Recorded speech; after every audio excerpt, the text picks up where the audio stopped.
Hi viewers, welcome to my channel Archana Jamalpur. అందరు బాగున్నారా?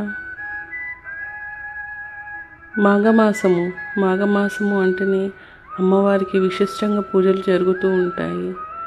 మనము అనుకున్న పనులు తొందరగా నెరవేరుతాయి. ఇలా మనము మాఘమాసంలో గురువారమైన, శుక్రవారమైన, మంగళవారమైన అమ్మవారిని ఇలా కొలుచుకొని పూజ చేసుకుంటే మన అనుకున్న పనులు తొందరగా నెరవేరుతాయి. నేను కూడా ఇలా అమ్మవారిని అంతా అలంకరించుకొని అమ్మవారికి కుంకుమ బొట్టుతోటి, గంధం బొట్టులతోటి, పూలతోటి అమ్మవారిని అలంకరించుకున్నాను. ఇలా మనకు కుదిరినప్పుడల్లా మాఘమాసంలో ఏదో ఒక వారమైన అమ్మవారిని ఇలా పూజించుకోవాలి.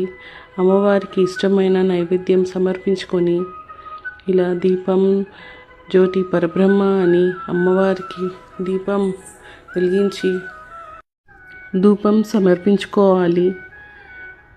ఇలా మనము మాఘమాసంలో మనకి ఉన్న కోరికలు ఏదైనా అమ్మవారికి చెప్పుకొని మనము పూజ చేసుకుంటే తొందరగా నెరవేరుతుంది.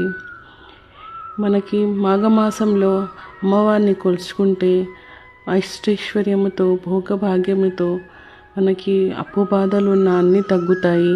మనకి అనారోగ్య సమస్యలున్నా కూడా తగ్గుతాయి. ఇలా మనము అమ్మవారిని పూజించుకోవాలి. మంగళవారమైన, శుక్రవారమైన, గురువారము, ఆదివారము మనకి కుదిరినప్పుడల్లా పూజ చేసుకుంటూ ఉండాలి అమ్మవారికి. ఇలా అమ్మవారికి అంత నైవేద్యం సమర్పించుకొని అమ్మవారికి మంగళహారతి చేసుకున్నాను నేను. మీకు నచ్చిందంటే నా పూజ లైక్ చేయండి, షేర్ చేయండి, కమెంట్ చేయండి. మీకు ఏదైనా కోరిక ఉన్నా తొందరగా నెరవేరాలనుకుంటే అమ్మవారికి కమెంట్ చేయండి. శ్రీమాత్రే నమః అని. మనము ఇలా లక్ష్మీ అమ్మవారిని, దుర్గమ్మవారిని ఇలా మనము మాఘమాసంలో పూజ చేసుకుంటే మనకి చాలా మంచిది.